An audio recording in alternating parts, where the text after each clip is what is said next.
Realm presents Ninth Step Murders, Season 2, Episode 4.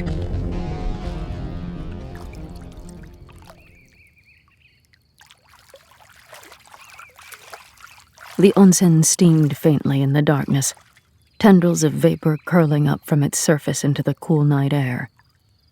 The thermal pool was set on a carefully landscaped ledge, screened from prying eyes by shrubbery and a wall, while the slope of the mountains still allowed anyone soaking in it a wide view of the countryside. At that moment, however, deep in the night, the solitary bather seemed to have no interest in the view.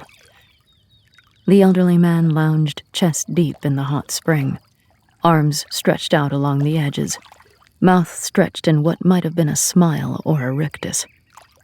He groaned and shifted, sending tiny wavelets along the onsen. Suddenly, he stiffened and exhaled a long, choked breath. Then he slid under the water. The pool was illuminated only by a dim yellow light couched in a lantern set high back on the wall, so it was almost imperceptible as the dark water slowly colored the crimson of blood. 12 hours earlier. The train to Ikaho was almost too comfortable. It felt like what Emma imagined pre-war trains had felt like. It was clean, on time, and there hadn't been a power outage yet, although Miyako had grumbled about the quality and variety of ekuben available at the station. Watching the landscape speed by was almost hypnotic, and Emma couldn't imagine that sitting in a hot pool staring at the wall would be more relaxing than this. But Miyako had been looking especially stressed lately, and if this was what she thought of as a vacation, Emma was going to support her on it. Come to think of it, Emma had been feeling pretty stressed lately too. She didn't really feel guilty about taking some time off from murders, especially after the gruesomeness of their last case. But she was chafing a little at leaving Tokyo, when she could have been making headway on building evidence against Charles. Almost there now. Emma looked away from the window. Miyako did not look relaxed yet, but maybe she didn't enjoy trains. "You're going to love it," Miyako said. "You've been stuck in Tokyo for too long. This is more like real Japan. I mean, what it used to be like."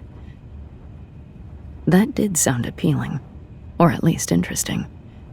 But Miyako still didn't seem enthusiastic. "Any update on the typhoon?" Miyako could have looked on her sleeve, but the US military was following the storm system pretty closely, so Emma used her eye to check the current projections. "Still some wobble room. 34% chance it will hit Tokyo tomorrow morning." Emma disconnected and peered out the window again at the scattered clouds. "There's even a small chance it will head in this direction." Miyako shrugged, leaning back in her seat. "Then at least we'll ride it out in comfort." She checked her sleeve again, but there were no messages. Miyako had invited Kaori to come, but she said she didn't feel comfortable leaving her sick aunt. Miyako had wanted to yell at her. "It's just a weekend. Don't you deserve a weekend? Don't we?" But she couldn't do that, because what if something happened while they were away?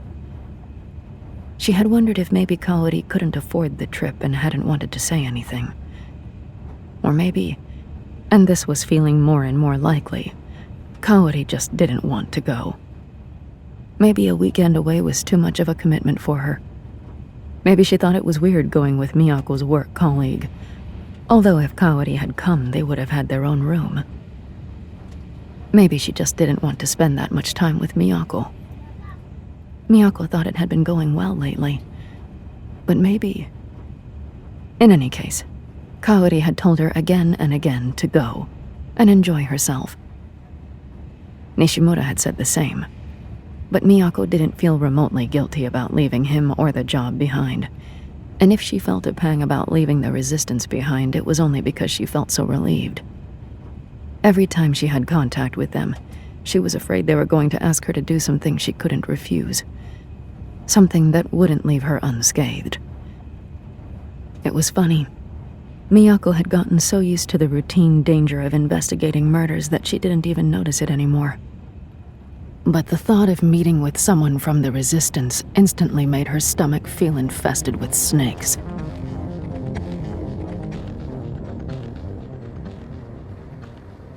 There was a shuttle to take them from the train station to the onsen.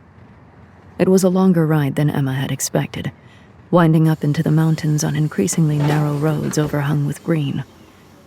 When they stepped down from the shuttle in the parking lot below a huge neon sign advertising the hot spring complex, the air was so much cooler than Tokyo that Emma immediately, for the first time since they left, felt glad she had come. "This feels nice," she said, and Miyako grinned back at her. "See? It makes a big difference being out of the city." "Quiet, too," Emma commented. "It's pretty remote," Miyako agreed. "Helps with the outdoor part." "Outdoor part?" Emma was pretty sure she hadn't agreed to go camping. "Wait, are you saying we're supposed to bathe naked outside?" Miyako just chuckled. An actual, audible chuckle. Maybe she was starting to relax. The onsen itself, while not new, was spotlessly clean and well-maintained. A young woman in a pale green cotton tunic that looked more like Tai Chi garb than a work uniform gave them a quick tour. The ground floor featured a gift shop, which Emma was happy to note featured a lot of snacks, a spacious tatami-floored dining room, and the side-by-side gender-divided entrances to the hot springs. "Inside there are locker rooms first, and then... well, I'll show you," Miyako commented. Emma nodded. Between the speed and formality of the onsen staff's speech, and still feeling a little out of it after the trip, she definitely missed a lot. Upstairs there were a couple of saunas of varieties whose nuances Emma missed. A vending machine room glowing with the light of half a dozen machines. A relax room with massage chairs. And the guest rooms.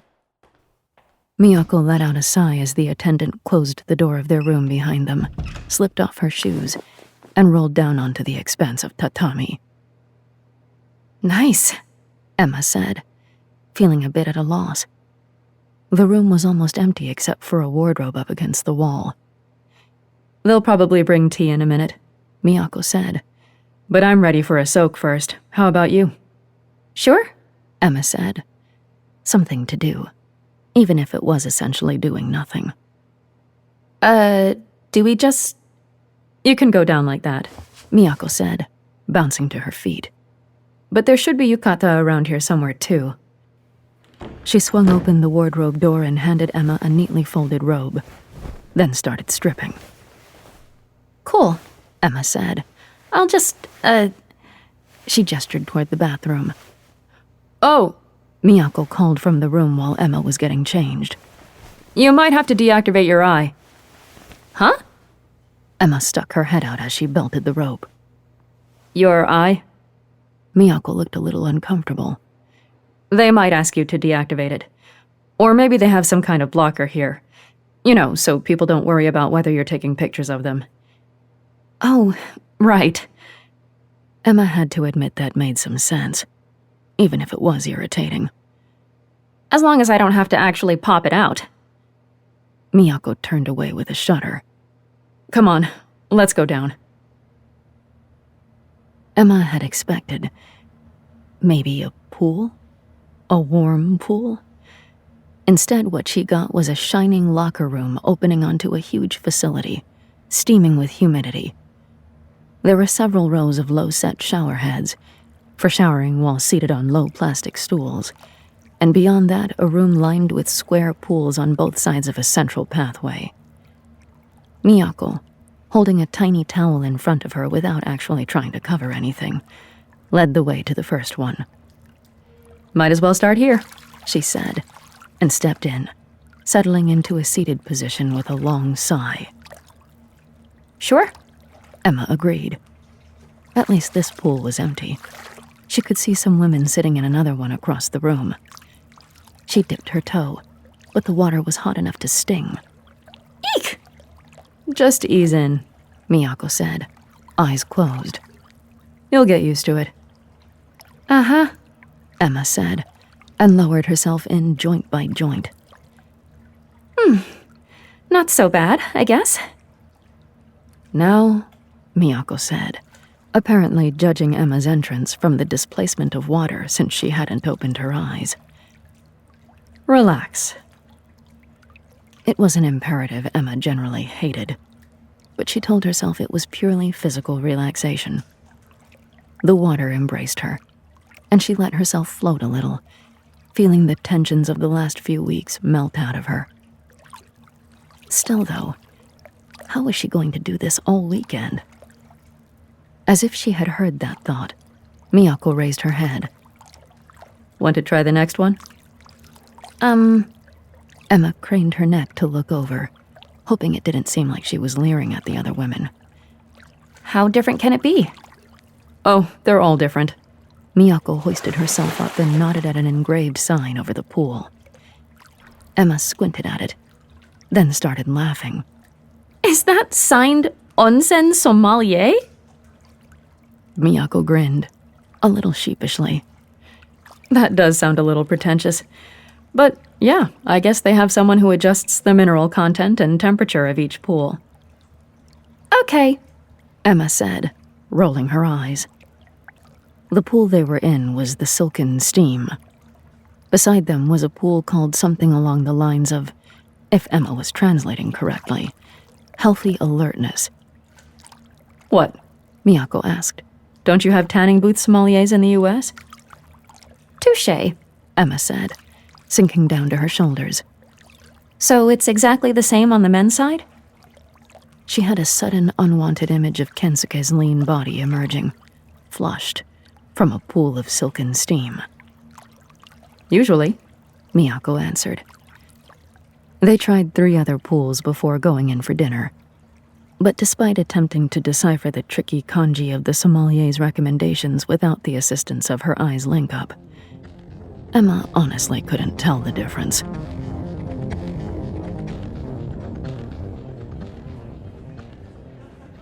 Miyako was feeling warm and loose after the soak, but as they sat in the dining area waiting for what would doubtless be an elaborate dinner, she felt herself tensing again.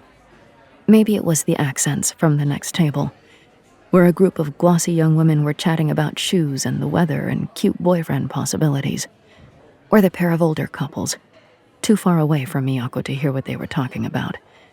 But she could see the quality of their clothes and the prosthetic tail one of the men was wearing. A back support mod, and it didn't come cheap. It kept reminding her about their last case. Had the people here also earned their money and leisure time by trading with the occupiers? And here we are. Miyako snapped her attention back to the table, where an older woman was unloading the large compartmentalized boxes of their dinner from her tray. I hope you two have had a lovely evening so far. You've gotten here just in time. They are saying the storm is headed this way, and they might stop the trains. Miyako glanced at Emma, who shrugged. Her eye was still deactivated. You'll see your meal is made mostly of local ingredients, the server went on. It's so hard to get anything imported these days, but that means everything is very traditional and high quality. Please enjoy. She bowed, smiling, and withdrew. So I guess there is an occupation after all, Emma muttered in English. Miyako grunted agreement, more relieved than she wanted to admit that Emma was feeling it too. We're not even that far from Tokyo, Emma went on, quietly. Barely 90 minutes to the train station. 90 minutes in the right direction, though, Miyako said, taking a gulp of the beer she had ordered. Away from China. So, Emma poked at the different compartments in her dinner tray. No choice about what to eat, huh? Miyako shrugged. It's a pretty big variety in the set. Most people can find something they like. She examined her own meal. A chirashi sushi, an iron dish of tempura, marinated forest vegetables, a chawanmushi. There might be another course or two coming. Another old couple came in. The man in a suit and tie, the woman wearing a matching skirt and cardigan, and found a table. And no one talks to each other? Emma asked, her voice lower still. Miyako stared at her. Why would they? Emma shifted. I don't know. It just feels like, like a bed and breakfast or something. More than a hotel. Like the kind of place where people might be friendly to each other. Miyako snorted. It's not. Remember, half of us are going to see each other naked tomorrow. She drained the rest of the beer from her tiny glass and waggled it at Emma. If you want to conform to social norms here, you have to refill my glass. After dinner, Miyako coaxed Emma into one more soak. The group of rich girls from dinner were laughing loudly in the silken steam pool, and Miyako led Emma to the back of the room and slid open a frosted glass door. The cool air had turned chilly in the night. They sprinted barefoot and butt-naked across the cold paving stones to the nearest source of warmth, a hot spring in what appeared to be a giant wooden bucket. Why? Emma gasped as she tried to run up the 3 stairs to the rim without slipping. Just why? Because it's wonderful, Miyako said, settling herself. And once she was in, Emma had to admit that it was. She could still feel the cold on her face and shoulders, with heat radiating up from the pool. The wind had picked up. She should check on that storm before they went to bed, and was swirling around their cozy bucket, rattling the leaves of the trees that overlooked this small screened terrace. Above her, the stars twinkled bright and numerous. Okay, fine. You were right. This is great. Yeah. Miyako let it out like a sigh. Emma looked around. There were 3 other pools out here, one set into the ground, one in what looked like a large stone, and one with a small waterfall pouring into it. Maybe she would try that next. I wish Kaori was here. It was so unexpected to hear Miyako say something that personal that Emma froze for a second before responding, cautiously. You could have invited her to come. I did. Miyako had her eyes closed again. She wanted to, but her aunt's not doing well. She's the only relative she has, and that's hard. It's why she stays on the Chinese side, Miyako went on. The hospitals are better stocked there, obviously, and she just doesn't feel like she can leave her. At least you can get back and forth pretty frequently to see each other, right? Emma said, thinking, unprompted details? Who are you and what have you done with my partner? Or maybe it meant Miyako was really starting to trust her.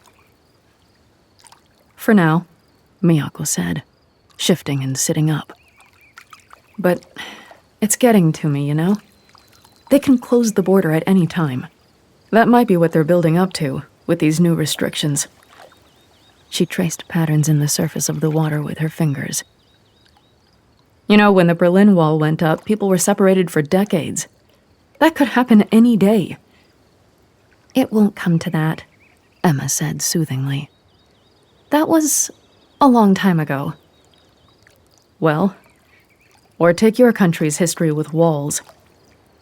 Emma could think of few things she wanted to talk about less. It seems to me China is getting a lot of benefit by keeping the border open, what with trade and people moving back and forth to work, she said, more or less at random. Miyako snorted. Sure, they hold all the control, so they take what benefit they want and then close it. Or it could be closed from our side. Kobayashi's party is regrouping around that wonderful policy platform. She paused. I keep thinking that maybe if I can solve his murder, it will point at something that could stop them. Or at least, I don't know, that it would do some good. But I just don't have the time to get any traction on it. Emma felt the chill despite the heat of the bath. Miyako? It was silent. There was enough light on the patio for Emma to be sure there was no one there besides them. I know who killed Kobayashi. Miyako straightened suddenly, sluicing water. What? Who? Self-conscious despite the privacy, Emma lowered her voice to a whisper. It was Charles, Miyako. I've been trying to get him removed, but... This was even harder to say, and it was, she realized suddenly, because it was worse. They don't care. They don't think it's important enough to lose whatever it is he brings to them. Miyako subsided into the water, less a relaxation than the coil before an attack. Charles, I see. And how long have you known? A few weeks, Emma said, and heard how bad, how incriminating that sounded even as she saw Miyako's face harden.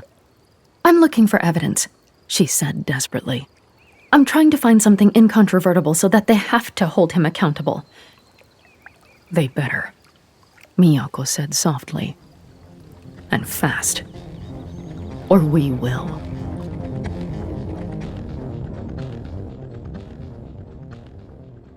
Emma woke up too early the next morning. They had come upstairs to find the futons already spread out and waiting for them, and despite Emma's guilt and Miyako's silence, the onsen must have achieved physical relaxation because Emma at least dropped off almost immediately. She remembered waking up at some point in the night to the sound of rain pounding the roof, but she had gone back to sleep easily.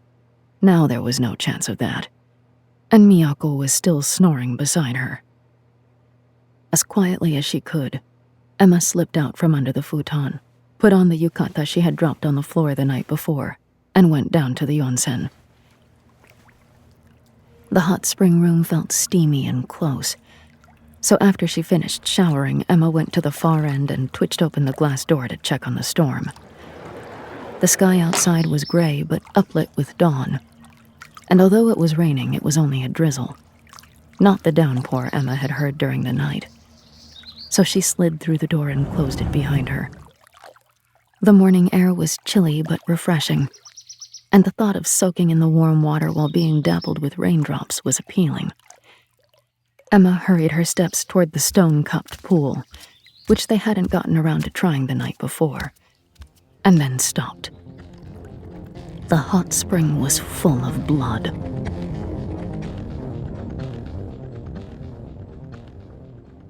Miyako woke up to an empty room. It took her a moment to orient herself. Oh yes, onsen, ikaho, Emma, vacation. Right. She rolled over. Who thought that was a good idea? But it was just one more night before they would head back. She might as well try to enjoy it. And maybe it was a good thing to have some time away from work to figure out how to respond to Emma's revelation from the night before. Her initial furious impulse had been to give the information to the resistance and let them deal with it. With the distance of a night's sleep, that seemed like less of a good idea. Miyako didn't really want to ask the resistance for anything, even implicitly. Besides, she still believed in legal accountability for crime. As she stared at the ceiling, she was struck by a much less welcome realization. Part of the reason she wasn't angrier at Emma was that she too was keeping a secret. Emma had even more reason to want justice for Santiago than Miyako did for Kobayashi. And Miyako still hadn't told her about the Resistance's involvement in his killing. But how could she? Miyako was still puzzling on that as she headed downstairs.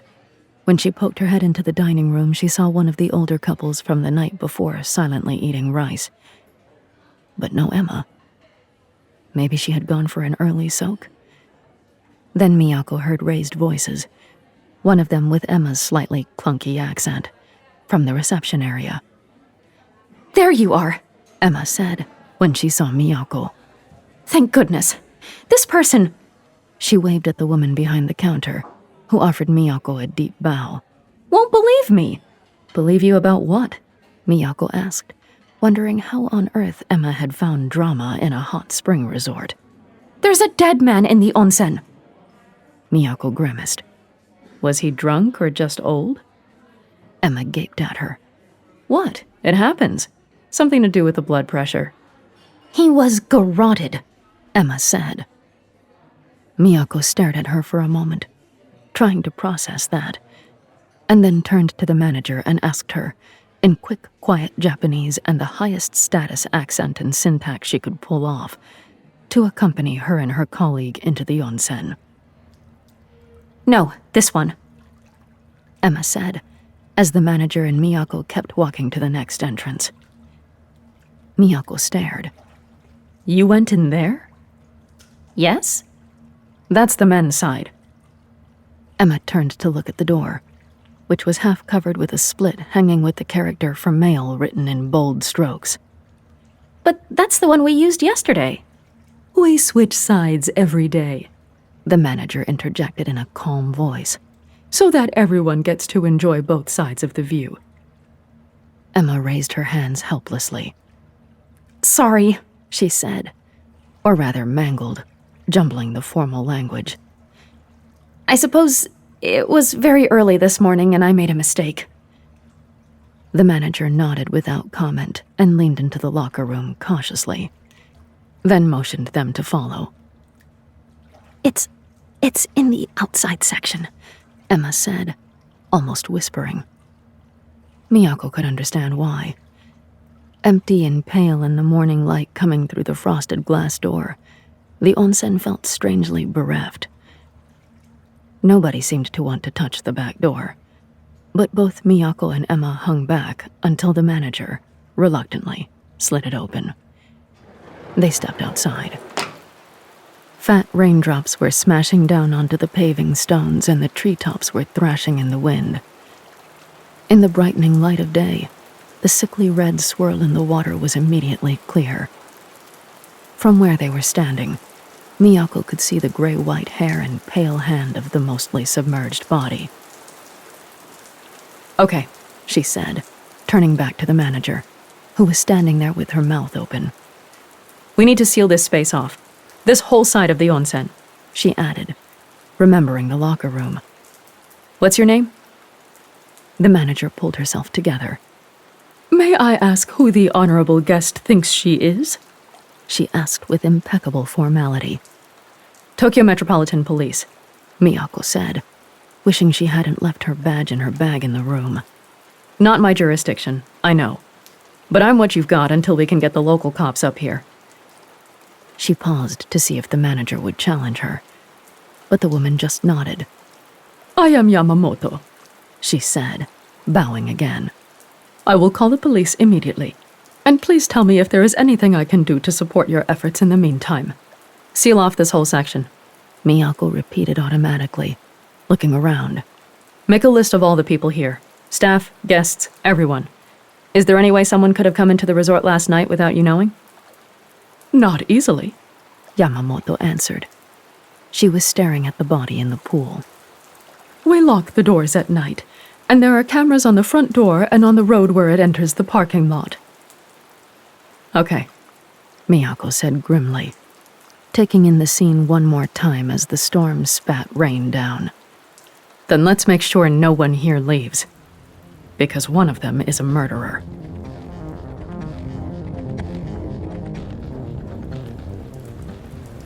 When the manager left, walking quickly in her soft togs, Emma and Miyako looked at each other. It felt like being on steady ground again, back at work, where they belonged. Thanks, Emma said, letting out her breath. "For what?" Miyako asked, brows folded down. The weird lassitude and talkativeness from the night before were gone, and she was all business again. For believing me, I guess. Miyako made a duh face at her and Emma shrugged, embarrassed. She just didn't seem to want to understand what I was saying, even though I'm sure my Japanese was fine. "It's incongruous," Miyako said shortly. "Nobody would want to believe a violent murder happened in their resort, much less in one of the hot springs." She shuddered. "Anyway, I don't know how long it will take the locals to get up here. Let's look around." "This crime scene is about to get poured on," Emma agreed, glancing up at the angry sky. "And probably was already. Do you think we can get a tarp or something set up? Not sure how much it matters for the body, since it's already pretty saturated. But I'll ask the manager to try to find something. Right, Miyako said. We should take Pikchiko-sho. She swore. Okay, I'll go get the manager to turn off the device deactivation setting and get my sleeve so we can take pictures in here. For what it's worth. You look around in the meantime. Given its vulnerability, Emma tried to focus on the crime scene itself. But there wasn't much to find, at least without sieving through the pool itself. A task Emma was happy enough to leave to the local crime techs.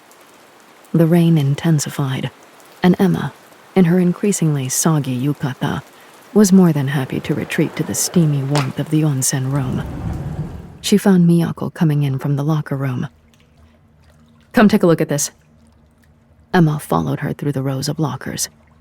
Leaning against one of the farthest lockers, completely blocked from the view of the door, was a sculpture of metal and wire that resolved itself into a prosthetic tail. "Ah," Emma said. Yep, Miyako answered. I think we can identify our victim. Or the murderer, Emma said, for completeness' sake. She spared another thought for the techs who would be looking for a prosthetic port on that body. Anything in the lockers?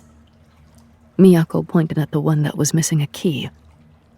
Probably on his wrist or ankle. They contemplated that for a moment. Whoa, you should get changed, Miyako said, noticing Emma's bedraggled state. You're going to catch a cold. Yeah. And maybe after that breakfast? Emma suggested hopefully. But when they walked out of the locker room, the manager was waiting for them. A roll of yellow duct tape in one hand and anxiety on her face. Miyako frowned. We might want to do more than tape it up. You don't have a key to lock this section? The manager shook her head. Not the locker room, although we do have a lock on the internal door to the hot spring area itself. Well, I suppose it's only for a short time, Miyako said, holding out her hand for the tape.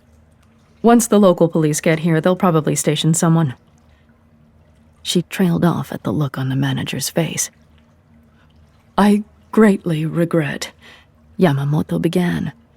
But the local police will not be able to come for some time. The typhoon is causing damage in the city, and they are very busy assisting with coordination. They did try to send someone up here, but there is a tree down across the access road, and it will take time to get it cleared. There was a lengthy silence, during which Emma remembered all the disgusting tasks she had mentally assigned the crime techs and cursed silently. However, the manager went on hesitantly, I believe we have identified the victim. Oh? Miyako asked, eyebrows raised. Fujioka Yasu. His wife came to me this morning to say that her husband was not in their room this morning, and to ask whether we could check the onsen in case of an accident. And you said? Miyako's voice sounded like the rising winds outside. That I would check, Yamamoto said soothingly. I assume you'd like to talk with her? I've put her in one of our offices. Thank you, Miyako said. Did he wear a tail? He did, Yamamoto confirmed. I remember we discussed it when he made the reservation. By the way, he was also traveling with a colleague and that colleague's wife. She paused and turned her attention to Emma for the first time. Would you like to shower off and change? Emma would have liked that very much. Despite the warmth of the locker room, designed for people to be comfortably naked, she was starting to shiver in her rain-soaked yukata. But she glanced toward the door to the hot spring room and its row of showers uncertainly. She couldn't get over a shiver at the thought of possibly using the plastic seat that the murder victim had used. Or the murderer. Perhaps in the women's section, Yamamoto suggested. I can bring you a fresh yukata. Go ahead, Miyako said. I have to go up to our room anyway to grab my badge and call in. Emma nodded with relief and hurried out of the locker room into the corridor, and then through the door to what had been the men's side yesterday. She shucked off her soaked yukata, not bothering to find a locker for it. and got herself under a stream of hot water from one of the showers. At the other end of the row, two of the young women from dinner the night before were chatting as they soaped each other's backs, and Emma felt like they were 1,000,000 miles away.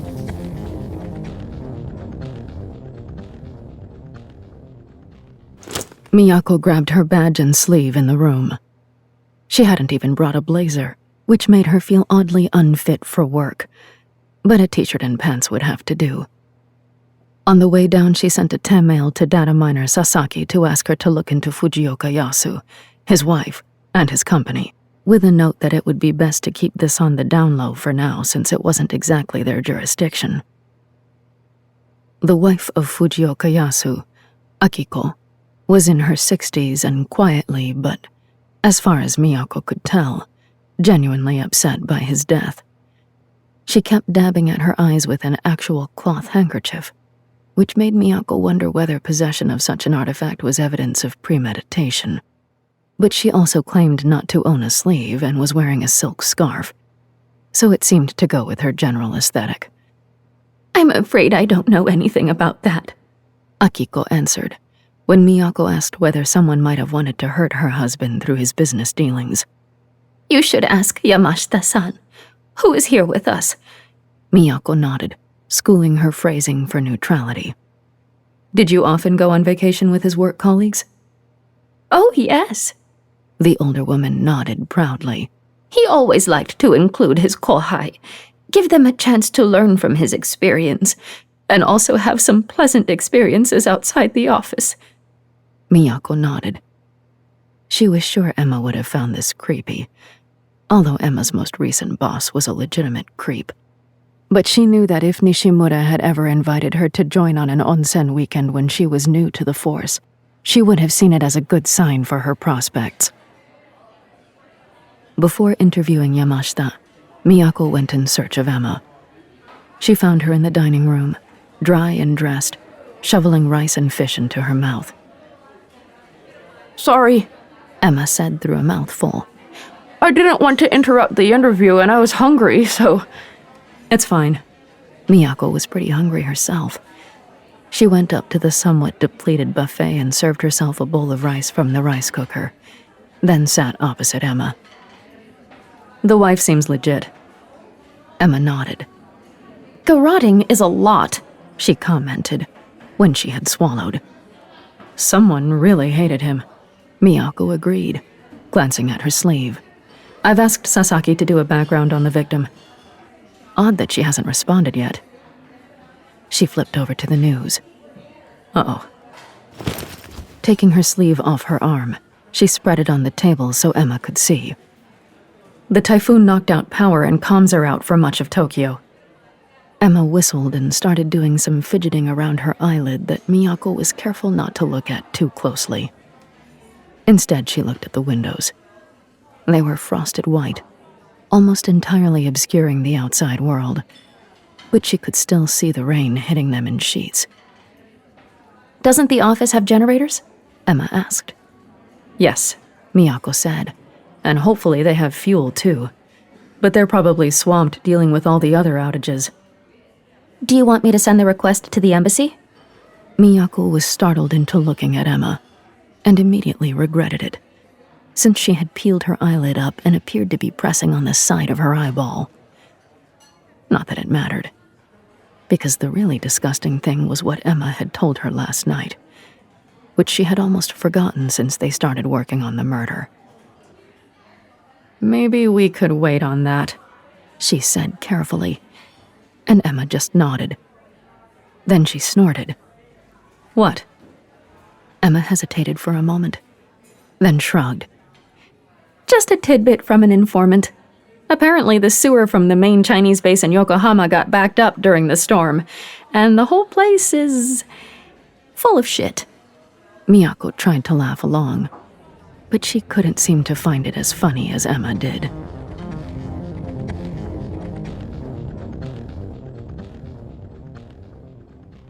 Yamashita, a 40-something with a platonic salaryman haircut, did not seem particularly distraught about his boss's death, but he also seemed at pains not to show emotion about anything at all. Buttoned-up exterior hiding the fury of a murderer, Emma speculated after they finished. Or just generally repressed? I don't know, Miyako said, frustrated.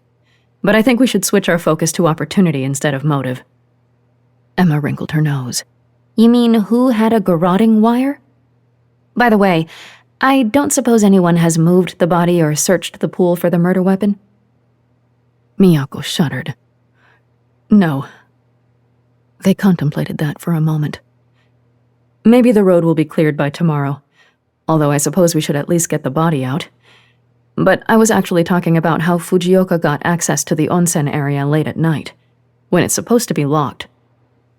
There were 10 full-time staff at the onsen. More in the peak season, Yamamoto told them, but 5 lived off-site and had gotten caught in Ikaho City by the blocked road. It was during the last interview that they finally got a break. Matsushita Umeko was the late-night cleaner. Although she lived in the city, she had gotten stuck at the onsen due to the storm. She acted nervous from the start, and when Miyako leaned on her, she admitted that the victim had slipped her an Ichiman yen note to unlock the onsen for him at midnight. Please don't tell Yamamoto-san, she whispered, eyes down on the floor. I was planning to go in and clean up after, but he told me not to come back. Emma worked through the implications of clean up and glanced at Miyako, wondering how common it was to use onsen for sex. But Miyako wasn't so much as blinking. Did you see who went in with him? The cleaner shook her head decisively. He told me to make sure it was unlocked by midnight and then to stay away. She shuddered. Not that I wanted to be there. Him with that horrible tail and all.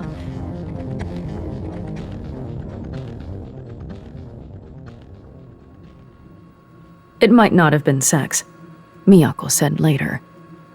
They had decided by tacit agreement that neither of them wanted to go back to the onsen, even on the non-bloody side, and they were sitting in adjoining massage chairs in the relax room. It could have been a secret business meeting. The relax room wasn't the most secure place to have a case meeting, but there was no one else in the room, and the hum of the chairs would probably cover any eavesdroppers from outside. Emma gave her partner a skeptical look, but before she could say anything, Miyako's sleeve beeped. "Finally!" she exclaimed. She snapped her sleeve straight and held it out so Emma could read with her.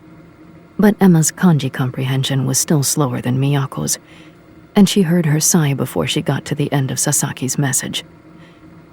She couldn't find any connections between the victim and any of the other guests or staff here, Miyako said, letting the sleeve drop back next to the bottle of Pocari Sweat on the table beside her massage chair. Although she does say some of the databases are still out. It might not have been premeditated, Emma suggested. Maybe he just really annoyed someone here. Someone who was able to get him to agree to a private meeting in the middle of the night, Miyako pointed out. Well, Emma started, but then Miyako's sleeve beeped again. What is it? It's from Kensuke, Miyako said, reading. Looks like Fujioka's company is suspected of dealings with the Tanaka Gumi gang. And with China. There was a silence. Emma was sure they were both thinking about the last case. The rich people brutally killed for their willingness to do business with China.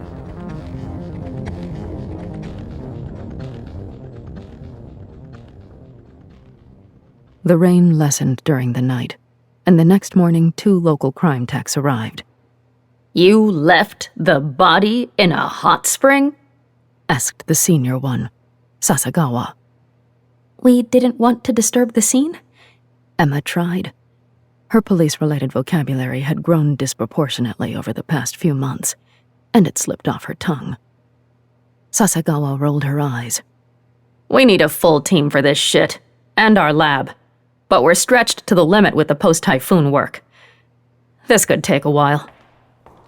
Emma waited until the crime techs had disappeared into the onsen, then sighed. I do not care if it takes a while, as long as I don't have to do it. She glanced at Miyako, who was quiet. Emma wanted to ask her if she was okay with Emma going after Charles, if she would help, but the rapport of that first night had evaporated. What do you want to start with? She asked instead. Yamashita-san, Miyako said. We need to know about those Chinese connections. If Yamashita had been aloof in his first interview, he was angry now. What do you mean working for the Chinese? We're not working for the Chinese. We process food that gets sent to hundreds of Japanese companies. Some of that food comes from Chinese-held areas, Miyako pointed out. It has to, doesn't it? Yamashita said. The meat isn't available on the Japanese side, or it's much more expensive. And who do you think gets the benefit of your trade? Emma asked. Japanese livestock owners? Or the Chinese middlemen? Yamashita threw his hands up in the air. What do you want from me? We're trying to run a business. All we want, Miyako said, is to figure out why someone killed your boss. I don't know. Yamashita almost shouted it. I'm too junior to know anything about that stuff. He ran a hand through his hair. I was hoping this trip would be my chance to impress Fujioka-san, maybe move up in the company. Now, I don't have a patron anymore. I don't know what will happen to me.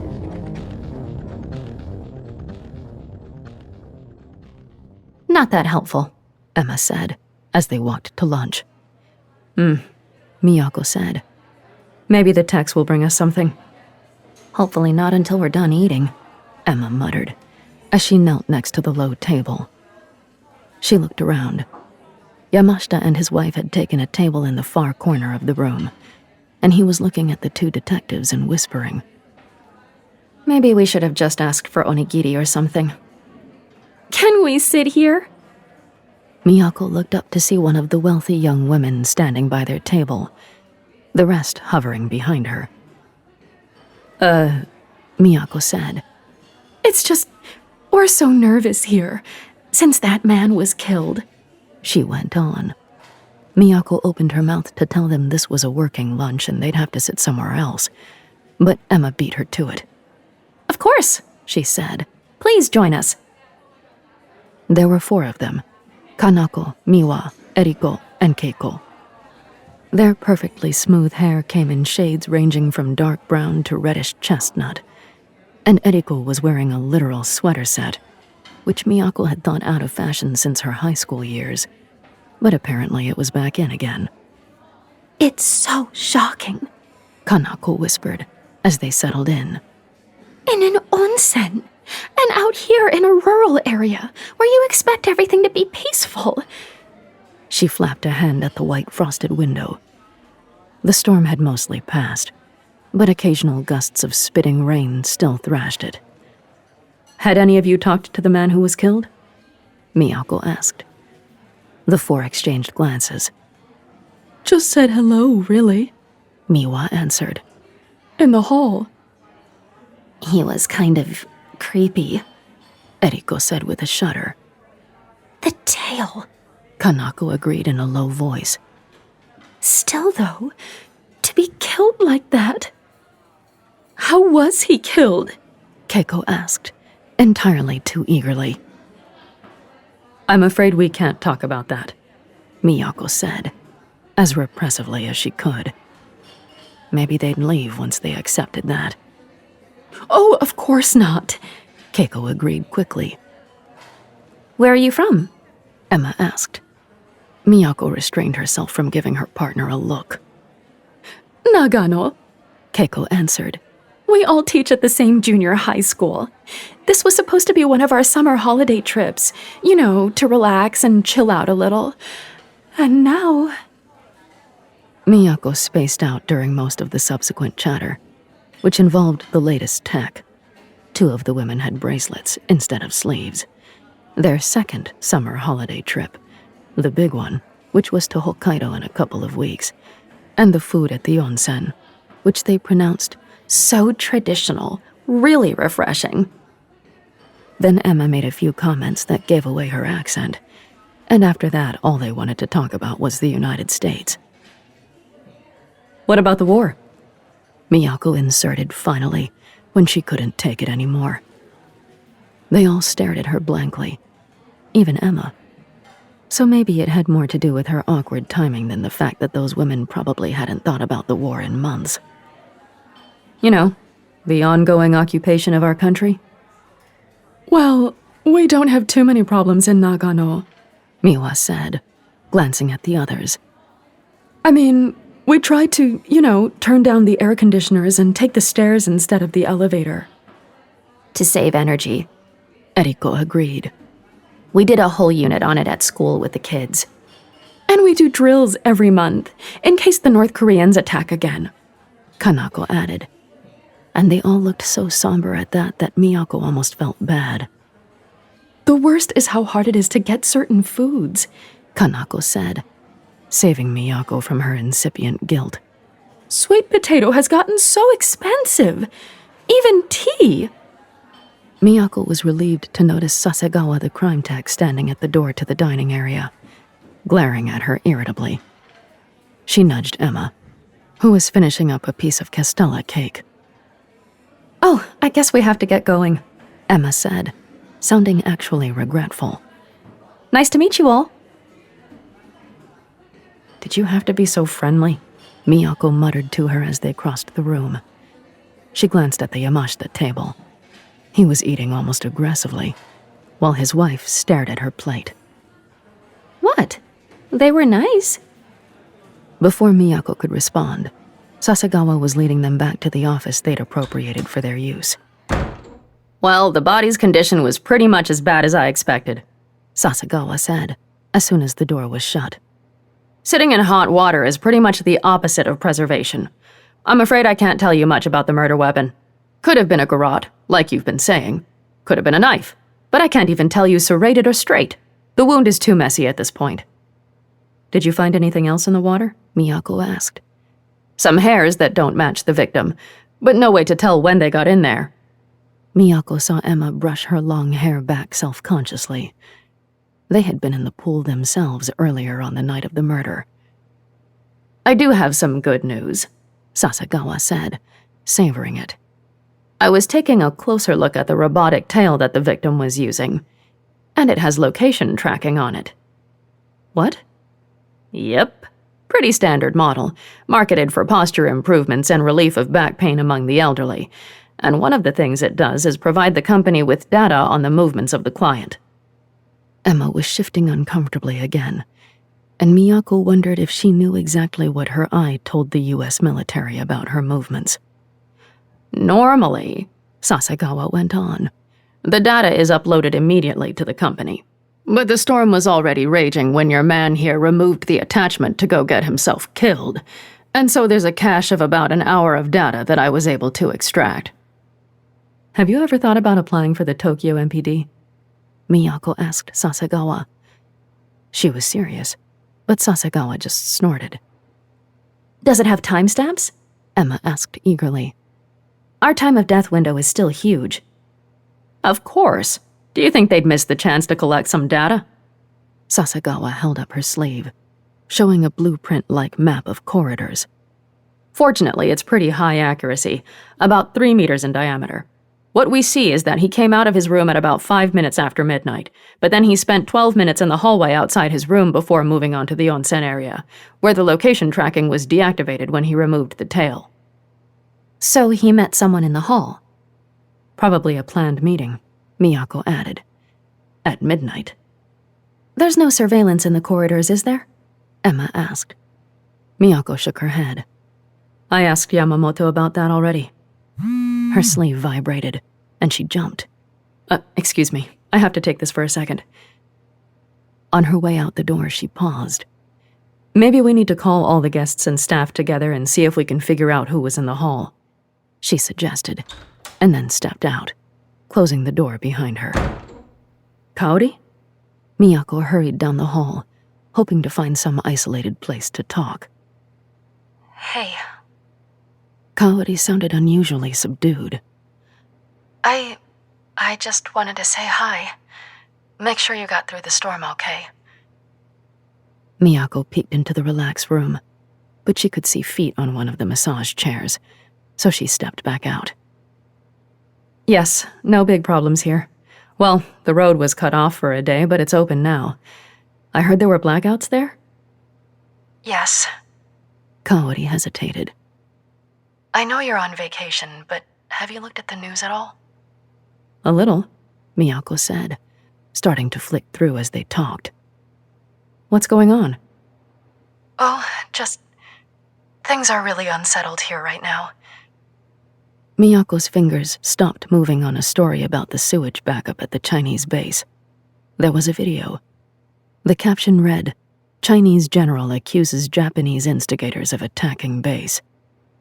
I see, Miyako said. Are you okay? For now, I guess. I mean, yes. Kaori's voice got stronger. Just a little worried, I guess. I can imagine, Miyako said.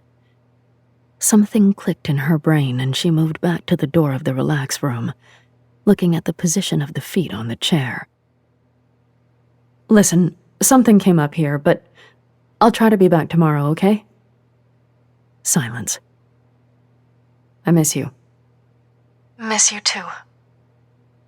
Miyako clicked off the call and turned on recording on her sleeve, then stepped carefully into the relax room. The cleaner, Matsushita, was lying on one of the chairs, which was vibrating slightly as it went through the massage routine. But she wasn't feeling anything. The handle of a knife protruded from the middle of her chest.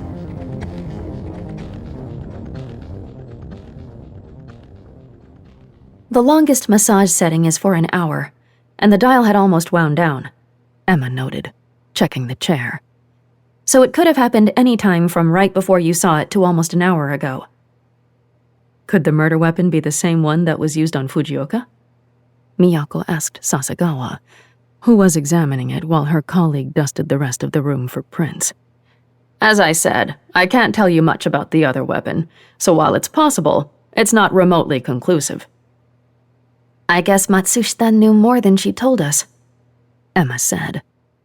Or someone thought she did, Miyako pointed out. She paced, trying to think. It was ridiculous to be stuck here with such a limited pool of suspects and keep losing people because she couldn't find the murderer. The isolation of the storm was over. The locals would want their jurisdiction back, and everyone at the onsen would want to return home. Ticking beneath that awareness was a steadily accelerating concern for Kaori, for whatever was happening in Tokyo that had her so worried. Listen, we have to finish this up. Let's get everyone together in the dining room. Emma raised her eyes. Poirot style? Miyako looked at her, waiting for a clue while she tried to attach any meaning, English or Japanese, to Poirot. You think the butler did it? I think we need to get back to Tokyo, Miyako said. She had to get back anyway. Kaori needed her. The roads are open, and the locals will be getting their balance again after the storm. If we can't figure it out, we need to hand it over.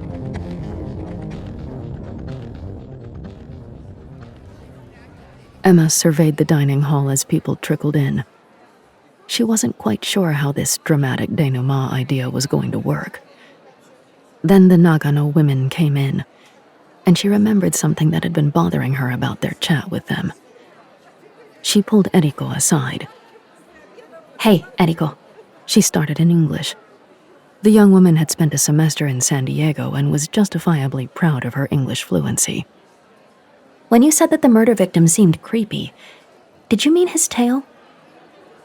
Eriko dithered, glancing around, but Emma's air of a confidential chat was clearly appealing to her. Well, she said at last in a low voice. Actually, he tried to hit on me. Hit on you how? Emma asked, trying not to sound too urgent about it. Well, the first time we saw him, it was just that leer, you know. Eriko shrugged in annoyance.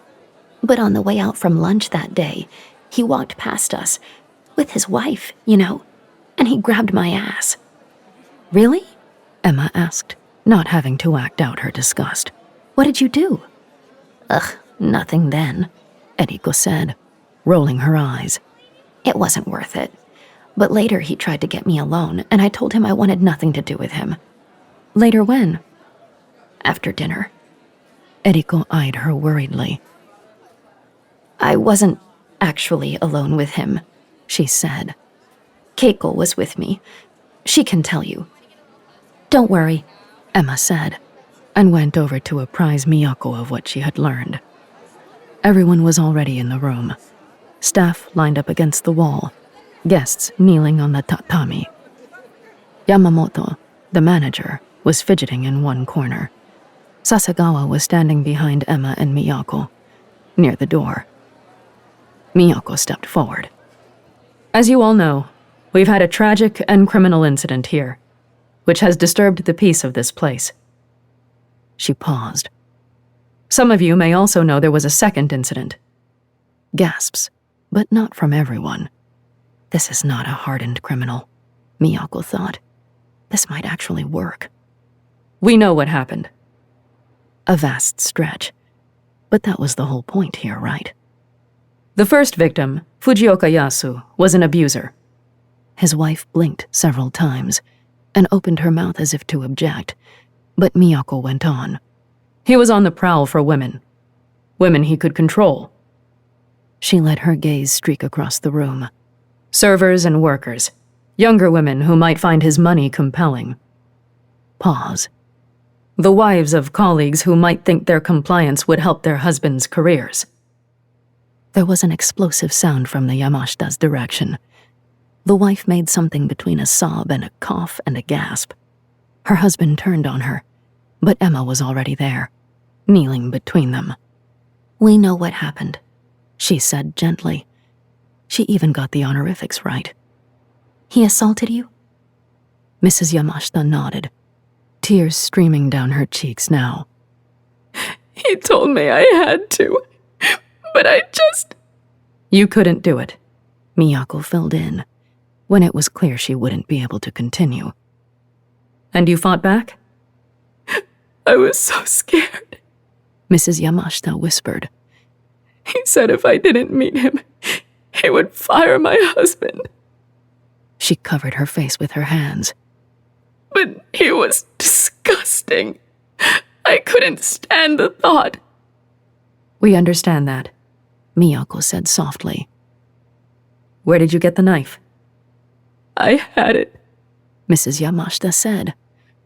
I've carried it ever since a friend of mine was attacked. But I swear... She raised her face again. I never expected to use it on my husband's boss. She dissolved into tears again. And the cleaner, Matsushita? Mrs. Yamashita raised her head, looking bewildered. Who?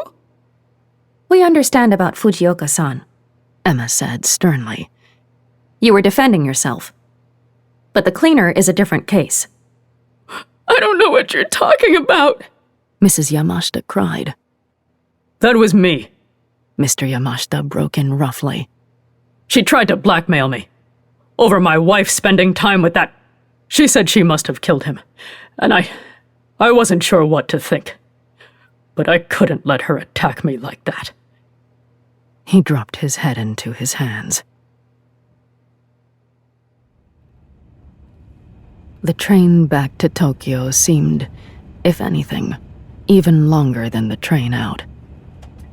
Miyako and Emma sat in silence for most of the ride, alone with their thoughts. Next time, Emma said, can we have a vacation that's actually relaxing? Miyako turned away from the window to look at her. I don't know, she said. Can we? You're listening to Ninth Step Murders Season 2. Created and produced by Realm, your portal to another world. Listen away. Ninth Step Murders is written by Malka Older, Fran Wilde, Jacqueline Koyanagi, and Curtis C. Chen. Produced by Rhoda Bayesa and executive produced by Molly Barton. Performed by Emily Wu Zeller. Audio production, direction, sound design, and theme music by Amanda Rose Smith. Additional editing by Corey Barton. Cover design by Kendall Thomas, with original illustration by Armin Rangati.